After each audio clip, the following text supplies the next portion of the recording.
సామాజిక అస్త్రం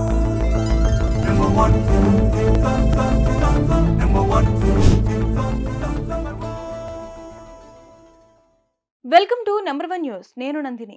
అధికారులు చెప్తున్న ఏర్పాట్లు మాటల వరకే ఉన్నాయని, చేతలలో కనబడడం లేదని భవానీ భక్తులు ఆవేదన వ్యక్తం చేస్తున్నారు. దసరా శరన్నవరాత్రి మహోత్సవాలు 10వ రోజుకి చేరుకున్నాయి. భవానీ భక్తుల రాకలు మొదలయ్యాయి. మంగళవారం రాత్రి ఎన్టీఆర్ జిల్లా కలెక్టర్ లక్ష్మీషా ఎంతో దూరం నుంచి ఎన్నో కష్టాలు పడుతూ వచ్చే భవానీ భక్తుల కొరకు 2 ప్రత్యేక క్యూ లైన్లు ఏర్పాట్లు చేస్తున్నామని, అవి వారికే పరిమితమని చెప్పారు. అయితే బుధవారం మధ్యాహ్నం వరకు అటువంటి ప్రత్యేక క్యూ లైన్లు ఏర్పాట్లు కాలేదని భవానీ భక్తులు చెబుతున్నారు. సాధారణ భక్తులు వచ్చే క్యూ లైన్ లోనే తమని పంపుతున్నారని, వెంటనే దుర్గగుడి అధికారులు ప్రత్యేక క్యూ లైన్లు ఏర్పాట్లు చేయాలని భవానీ భక్తులు కోరుతున్నారు.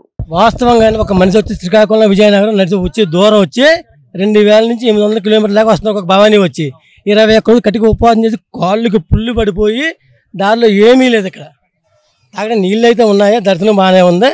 ఇది ఒకటే భవానీలకి డైరెక్ట్గా దర్శనం కావాలా, లేకపోతే కొంతకాలం అమ్మవారి మాల వేసుకుని భక్తులు తగ్గిపోయే పరిస్థితి కనపడుతుందండి. చెప్పండి భవానీలు కనీసం వచ్చిన తర్వాత భవానీలకి అమ్మవారికి జయదుర్గా చరణాలు చెప్పి ఓపు కూడా లేదు. ఇక్కడ దర్శనం కూడా భవానీలకు 6 గంటల జరిగే పరిస్థితి కాదండి. అది ఎందుకంటే 21 రోజులు దీక్ష, 9 రోజులు 13 రోజులు అంత పూర్తి చేసుకుని నడుచుకుంటూ వచ్చి ఇక్కడ మళ్ళీ 6 గంటలు 7 గంటలు అని చెప్తే చాలా ఇబ్బంది అవుతుంది.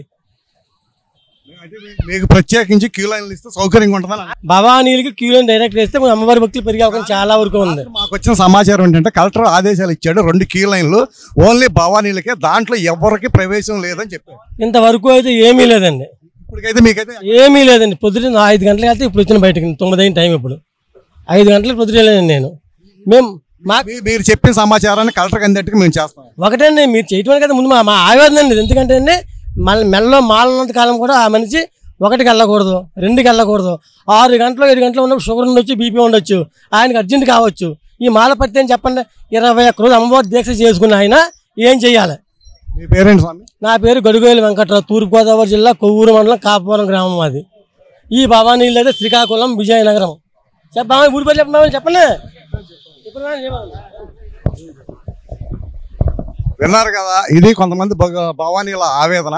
ఎన్నో రోజుల పాటు దీక్షలు చేసి కాలినడకన 100 కిలోమీటర్లు నడుచుకుంటూ వచ్చిన తమకి ప్రత్యేక క్యూ లైన్లు ఏర్పాటు చేసి దర్శనం త్వరగా అయ్యేలా చేస్తే బాగుంటుందని భవానీలు అయితే కోరుకుంటున్నారు. అయితే నిన్న సాయంత్రం అంటే మంగళవారం సాయంత్రం కలెక్టర్ ఇచ్చిన సమాచారం ప్రకారం భవానీలకు 2 ప్రత్యేక క్యూ లైన్లు ఇస్తున్నాము. వాటిలో సామాన్య భక్తులు సాధారణ భక్తులు ఎవరో రారు, ఓన్లీ భవానీలకు వస్తాయి. భవానీల కోసం ప్రత్యేక శ్రద్ధ తీసుకున్నామని చెప్తున్నారు. కానీ దర్శనం చేసుకుని వస్తున్న భవానీలు అయితే మాకు అలాంటి సౌకర్యాలు ఏమీ ఏర్పాటు చేయలేదు, అలాంటి సౌకర్యాలు ఏర్పాటు చేస్తేనే బాగుంటది. 100 కిలోమీటర్లు ప్రయాణం చేసి వచ్చిన మాకు ఇక్కడ కూడా గంటల తరపు క్యూ లైన్లో ఉంచాలంటే ఇబ్బందిగా ఉంది. అలాగే మజ్జిగ ఇస్తున్నాం, పాలు ఇస్తున్నాం, బిస్కెట్లు ఇస్తున్నాం, నీళ్లు ఇస్తున్నాం, ఇన్ని చెప్తున్నది. కానీ ఒక్క మంచినీరు తప్ప ఎలాంటి సౌకర్యాలు క్యూ లైన్లో అందుబాటులో లేవని భవానీలు ఆవేదన అయితే వ్యక్తం చేస్తున్నారు. ప్రత్యేకించి భవానీల కోసం ప్రత్యేక క్యూ లైన్లు ఏర్పాటు చేస్తే బాగుంటుందని భక్తులు అయితే కోరుకుంటున్నారు. వీడియో జర్నలిస్ట్ సాయితో పండురంగారావు, నంబర్ 1 న్యూస్, విజయవాడ.